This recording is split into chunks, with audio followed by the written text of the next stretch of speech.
Hello, and welcome to another episode of Boxing TV. We bring the fighters to the fans.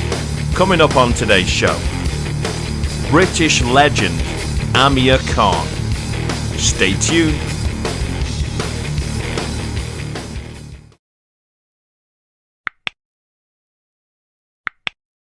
Introducing a absolute British legend of the sport, Mr. Amir Khan. Amir, how you doing? You well? Yeah, I'm doing very well, thank you. It's great joining you. How about that for an entrance? That was all right, wasn't it? That was a very good entrance. And then I was like, wow. It's great to see you. So, you are an incredible fighter. It's something I've followed you your entire career. So have the rest of us Brits, but all around the world, you're a household name. 34 wins, 5 losses, and 21 knockouts within them wins. I mean, what a career you've had so far. It's awesome. I mean, I want to say something to you on behalf of the British public. And, you know, if you look at kind of you and your career, you don't half get some bad press, do you? I know I'm part of the media and things like that, but I'm nothing like that. And my main thing is I'm a commentator. I commentate all around the world on world title fights, this, that, and the other. And it really winds me up that, like, people just jumping on little tiny things for you for your whole career. I don't want to chuck anything out there that's going to cause offence to anyone, but why do you think this is? Why do you think people are so hot on it to try and pull you down and be negative? I don't get why. It's hard to explain, really, because end of the day, I've been on the limelight for a very long time, since the age of 17, come back from the Olympics and, having a huge success over there. And then turning professional, got paid a lot of money. Probably one of the biggest sign-on bonuses any fighter's ever got in boxing history. And I think from that, people kind of envy that and think, oh, why did he get that? And, you're always going to get hate for that. But, I worked hard for it and I give it my all to be in this position. And obviously now I'm enjoying the fruits of it because, hard work paid off, and that's the way I look at it, really. Awesome. So, everybody knows who you are, but I like to get to know the fighter behind the gloves. This is the reason why we bring the fighters to the fans here at Boxing TV. So, for yourself, what of all these world championships you've won and all these incredible belts and achievements, what do you think what's your favorite thing that you've accomplished in your career? I think my favorite thing was being in the Olympics, going there, being the youngest ever for Britain, winning a medal when everyone, literally even the media, doubted me. They thought I was a young boy fighting against men. I was gonna just go in there and but I had a lot of pressure on me because you kind of were, though, really, weren't you? At the time, 17-year-old. I mean, you really did incredible. Fighting men. Exactly, fighting men as well. And obviously, I had no chest hair on me or nothing. Now I'm full of chest hair and stuff. So now I'm at that age where I was fighting people, men who were at my age, basically. So it's like me fighting a 70-year-old now, Yeah. So that's what it felt like. So obviously, with the huge success I had in the Olympic Games, that kind of put me on the map. Being a young British Pakistani, I think. Definitely made people open their eyes and think, wow, this is a young Pakistani Asian guy who's representing the country where, I had the chance to represent America and I had the chance to represent Pakistan. I'm having a dual nationality there. But I chose to represent England because to me, home is England. Okay. And I went to school here, I got my friends over here. And so I went for that and I did so well in it. And then when I finished from there, got the chance to have my rematch against Kindling, beat him and then turned professional and signed a massive bonus with ITV and Frank Warren. Amazing. Now, I've got to ask you a question, and it's probably on behalf of the world audience, really. So, at the moment, you mention Amir Khan, you talk about Kell Brook. Yeah. Is this a fight that we're going to see at some point? So, we tried to get negotiations going with Eddie Hearn. I signed a deal with Eddie Hearn, a 3-fight deal. Okay. I had the 2 fights, and then we were in talks of getting that fight with Kell, but then the Crawford fight come up, and I thought I'd take that fight because it's a bigger global fight for me. Yeah. So I took that fight, and then obviously I hear that when the negotiations started again with Kell Brook after that Crawford fight, he moved up to 154. Now, I'm totally against moving up to the different weight divisions, and he said it was me not wanting the fight, but I wanted the fight at 147. But him going up to 154, maybe he's having weight problems, weight trouble. So that's the reason the fight didn't really go forward. And look, I'm still interested in the fight, and I think it'll make big money for us both. It's a business at the end of Yeah. the day, and it's a fight to show who the best welterweight is in the world. And obviously, by him moving up a weight, he's kind of walked away from the fight. Yeah. I know he's been training really hard, hasn't he, during what's happening in the world? And he does look a lot leaner, so that you never know. I mean, that might be a fight down the line. I mean, it's going to make... Exactly. Look, the yeah, option is still there, and the names are still there. So I'm just waiting for a deal to be on yeah, the table so we can maybe negotiate again. And like I said, I work with Eddie. I think he's a great promoter. okay, He's with Eddie Hearn. Obviously, I'm a self-promoted fighter, so I yeah. promote myself. But look, it's a fight that's out there. Yeah. Awesome, awesome. I've read in the press recently, though, that there is a chance of retirement for you. How true's that? Well, I think having almost 40 fights, 39 fights I've had, Yeah, it's coming more towards hanging the gloves up now. I okay. can't fight. I'm not one of them fighters that can fight behind closed doors, and I want the fans to be there. Yeah, I Uh, saw that, yeah. so look, I did say that I've got one or two fights left in me, but that's reducing as time's going because Yeah. the longer this is going, the less time I'm going to have in the sport. I see. So, again, something else I read. So, you're thinking about potentially one or two more fights. Let's just say, hypothetically, you did have Yeah, two more fights, and who would be your choice? I mean, who would be your ideal two opponents to end your career? I think my two opponents that I would like to fight before calling it a day would be one Manny Pacquiao Okay, okay, and two would be Kell Brook. I think that kind of yeah, puts a stamp on my record and uh-huh. also my career. That I've had a brilliant career and I fought the best out there. Whoever was out there, Yeah, yeah, I never ducked a fight. And obviously Mayweather would have been a great name, but obviously he's retired now. But look, yeah. they're the names that I want to be in with, and they're the names that I want to finish my sport with. Well, they're two big names on. I mean, it doesn't Oh, really the get massive much names bigger. really, and to Yeah, have your name like you know called up and put on the same page as like someone like Manny Pacquiao, who's done yeah, amazing in his career. Winning 8 world titles in different divisions, yeah, would be amazing. And obviously, there's always been talk about me and him fighting, but we've never got to the end where he was signed off. But there's yeah, always that interest there, and obviously, I know he's been asked many times about fighting me. So yeah. let's see how things work out. Really. Interesting. And that's interesting because you were training at the same gym, weren't you, with Freddie Yeah. a long time So ago? we Yeah, used to train together at the Wild Card, and it was amazing over there. yeah. That was after I got beat by Prescott. Uh-huh. I went to America to train over there to kind of get away from all the uh, just get all the way from distractions. Really, Yeah, and bad press, I you've got your suppose, as health, well. You know, and I needed that. I needed to get away and go to a place yeah, where I'm a small fish in a big pond, okay, and that's what it was like going to a wild card, having sparring with the greats and the legends in the sport, and yeah, being shoulder to shoulder with the likes of Manny Pacquiao and uh-huh. Linares was another fighter there. Wow, Julio Cesar Chavez was another fighter. So many great names were in that gym, and you just kind of learn off each other. yeah, absolutely. Now, I want to say something, and I was a little bit unsure whether I wanted to ask you this question, but I think it's important because I want to put my opinion. And a lot, 50,000 followers we've got, who I'm a commentator. I like to say the truth, and whatever. If it offends someone, it offends someone. But Yeah, when you say the word Amir Khan, people always mention chin. Okay, so you've probably had this your entire career.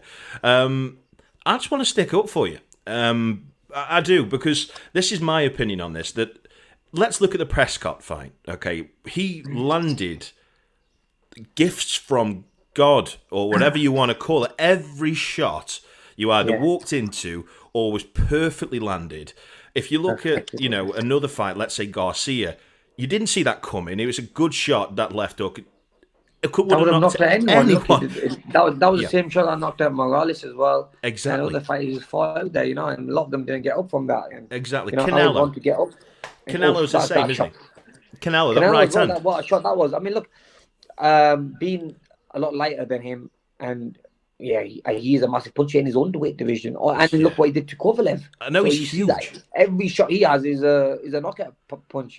It is. It is. And I wanted to stick up for you because I honestly, this is the question I've got for you, and you pretty much answered the question. But do you feel that if anyone would have got hit with them shots that would have been put on the backside, well, apart from Golovkin, Definitely. Yeah, but Golovkin's got a steel chin. But yeah, I mean, look, yeah, definitely. I think especially um, a boxer who would have gone into that shot See, every time I got hit with good clean shots is when I'm running onto them. So it's like being hit twice as hard. Of Yeah, course. I really believe that any fighter in that same weight division would have definitely been knocked out by that shot. I completely agree. Completely agree. Because look, the big punches, and it's not like they're small punches and I got put No. down by them. They were big, heavy punches, and obviously they've knocked out bigger opponents than me. Yeah. And then I'm a lighter guy, I'm a smaller guy, but Yeah. still, I give it my chance, and obviously got caught with that shot. Yeah, Nobody can ever say that you haven't. You've got balls of steel, haven't you? Let's be honest. yeah. I'll never duck a Yeah. fight. Yeah. Honestly, I'll never duck a fight. I'll fight whoever they put in front of me, and I've never been afraid of fighting anyone and everyone. And going up and down divisions is quite easy for me as well to do so. Okay. Awesome. Yeah. So this is something that, again, something me personally, and it's something I've always said. May not agree, don't really care, but it's just the way that I honestly see boxing. I've always said that the only and I genuinely mean this, the only person who I think would really give Floyd Mayweather Jr. problems would be you, because of your speed, because of your boxing skills. Let's just dream fight it a second. How do you feel a fight would have gone between you and Floyd? So Floyd is an amazing tactician, and he knows exactly what punches to throw, when to throw them, and everything else. With him, I think only thing that will cause him problems will be speed, Yeah. movement, and distance and height. Now, when Manny Pacquiao fought, he was a smaller guy, so Mayweather was over him. Yeah. When Oscar fought him, Oscar was a little bit taller than him, so he was over.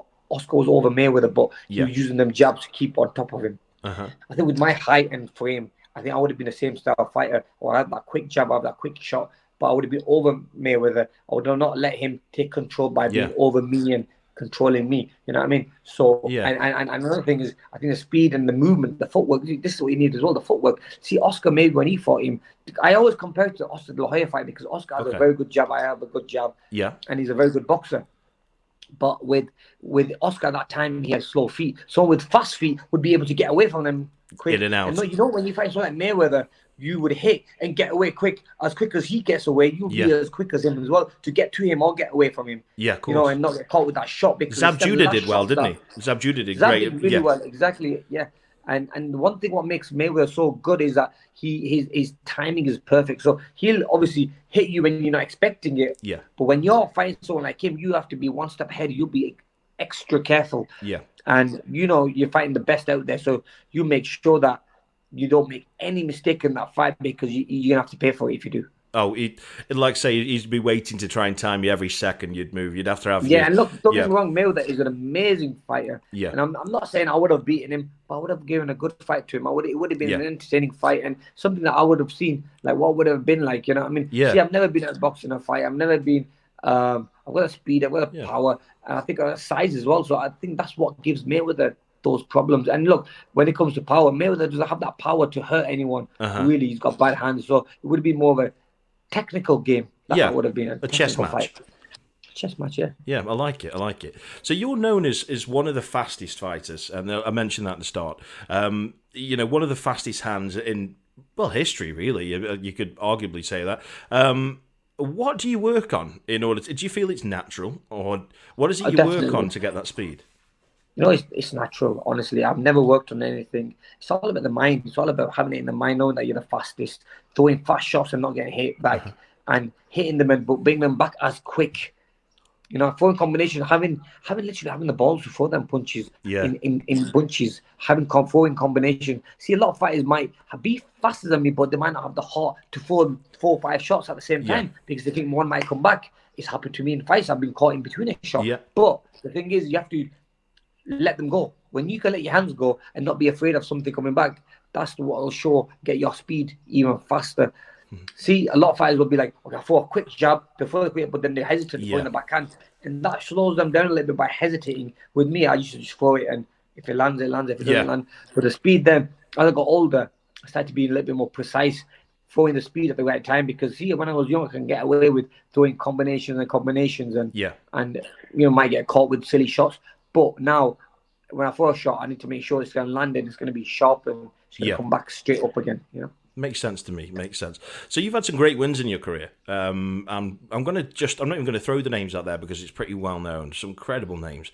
What do you think was your best win of your career? The best win for me was See, there's a few. I've had some Mm. wars. Look, there's always everyone brings out the Maidana fight. Yeah. Everyone brings out the Kotelnik fight. See, Kotelnik was a fighter who was literally beating a lot of top names. Yeah. Beat Maidana the fight before I beat him. Uh-huh. A lot of people forget that. Yeah. Then obviously I was in the fight in the ring with like sort of, you know, uh, Paulie Malignaggi, who then after me when I beat him become a two-time world champion, Yeah, he was a good two-weight kid world at that champion. stage, wasn't he? He was at his peak, yeah. Yeah. And then you got Maidana, who everyone was scared to fight, and the only fighter I'd beat him on a split decision was Kotelnik, who I Yeah. just beaten. So and he had dangerous power, so a lot of people like no one wanted to fight him, but I was like, I'll fight him, Yeah. But he's my mandatory anyway, so I had to fight him. If I didn't, then because I remember Golden Boy saying to me that look, you don't have to fight him, we can put you in another world title fight against someone like Zab Judah. This Okay. was even before the fight against Maidana. I said no, I go, it's my mandatory. I don't want to give away my title. Yeah, fair enough. And that's what I did. Instead of I fought him, and I knew it was going to be a hard fight, and it's a fight that It probably made was. me the big name in America. And look, fights that you don't need too many of because that kind of affects you in the long run. Yeah. But it was a fight that I needed to break the American market, break Yeah. myself into the American market. You put him down, didn't you? Was it a left hook into the body? It was a It body was a shot. left hook to the body, yeah. Yeah. It was a great body shot, but then He recovered well. he recovered so well. It just shows how fit he must have been. Yeah. Because look, a shot like that, a lot of fighters would not get up after that shot. I heard him screaming in the fight There's nothing worse when he though, was is on the there? floor. There's Especially nothing. when them Oh. shots, and he got up and he was still in pain, but so that shows his heart as well. Yeah. What a true fighter, man! What a beast! I mean, look, Yeah.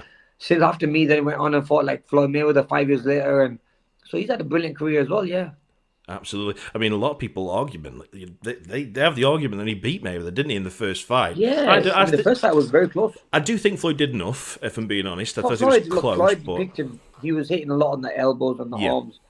It was close, but I think I lean more towards Floyd as well. awesome. So you're a real role model in Britain and in the rest of the world.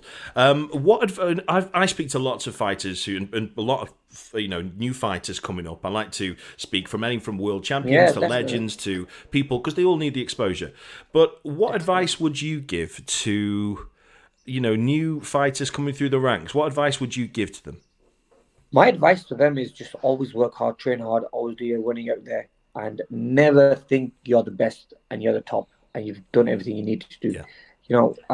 You have to always work as a challenger. You just always push yourself. You've never made it till you do hang the gloves up, Yeah, and that's when you think you've made it. That's when you look back at your career and say, "Yeah, you know what, I did well." yeah, Always train hard. Always see yourself as a challenger. Spar the best. Don't be afraid to move and change coaches. Don't be afraid to work with other trainers, other sparring partners. Don't yeah, ever be afraid to do that because I think that brings the best out of you when you have a new coach. definitely. And also, what best thing that I think I did in my life was move to America and train over there because Yeah, from being there, you're mixing yourself with the best. Look, when I was in the wild card, I was with Manny Pacquiao, Linares, all the top names there. yeah, But then when I moved to Virgil Hunter, I was with the likes of Andre Ward, Berto. I was with yeah, all the amazing fighters. So then you're mixing yourself with fighters who you're learning a lot from as well. yeah. So that's another piece of advice I'd like to give to these young up-and-coming fighters. Mix yourself. There's no point you being young, being a big name, and being in a gym where you're the number one. See, I like what Definitely. Ryan Garcia recently did. Even though he could have been in any gym, he would have been the number one kid, but he's still growing and still coming up. Yep. But he went to a Okay. gym like Canelo's where he's got someone to look up to. That's great, and he's got a great future ahead of him. Iron sharpens iron, doesn't it? That's the Oh, best exactly, thing to say. That's how it works, and you learn off each other, and by just having a chat with someone like that, can definitely take you to that next level. Amazing. And what have you got to say to your fans out there? I want to thank them all, honestly. Like, whenever I fought in the UK or in America, it's always been a full house, and I'm very fortunate to have Yeah, a huge fan base. You see, I might have my vulnerabilities, I might have been caught and put down in fights. You don't know what to expect in an Amir Khan fight, and that's yeah, what makes it interesting. But I just want to thank them for being there, supporting me, and always being there for my fights because they know they're going to see entertainment and they're going to see excitement. yeah, Um, wherever I go out, I can never not leave the house and not meet anyone who's asked for a picture. yeah. And I've never said no to a picture. I like that. Great. That kind of it motivates me. Yeah, That I'm an inspiration to so many fighters out there, so many young people, even non-boxers, yeah, want to take a picture with you. And that makes me happy that from boxing, this is what's come from it. I've got a lot of fans who are not big boxing fans. I've had a chance to go on through boxing to go on to TV shows like I'm a Celebrity, and Yeah. I've been asked to do other TV shows and documentaries and everything. Yeah. And you know what?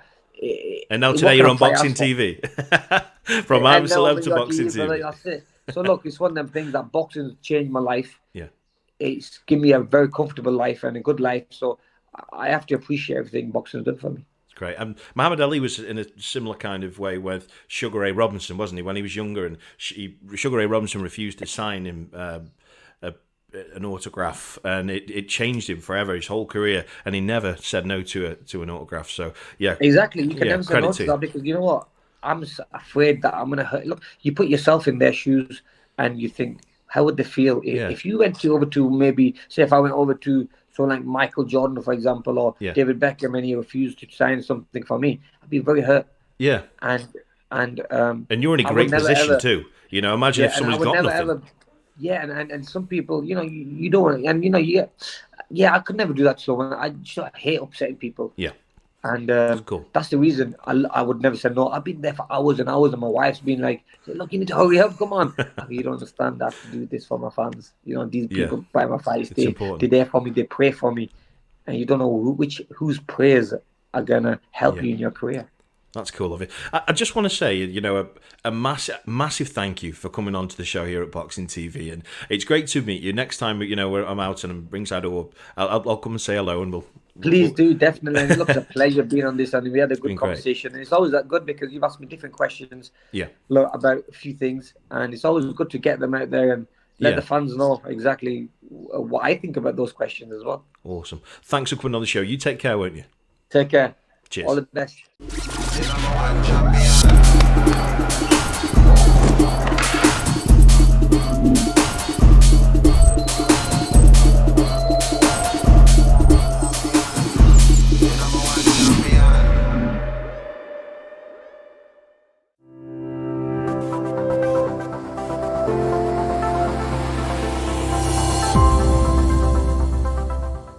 This year, Brave Faces UK will train 10,000 rounds.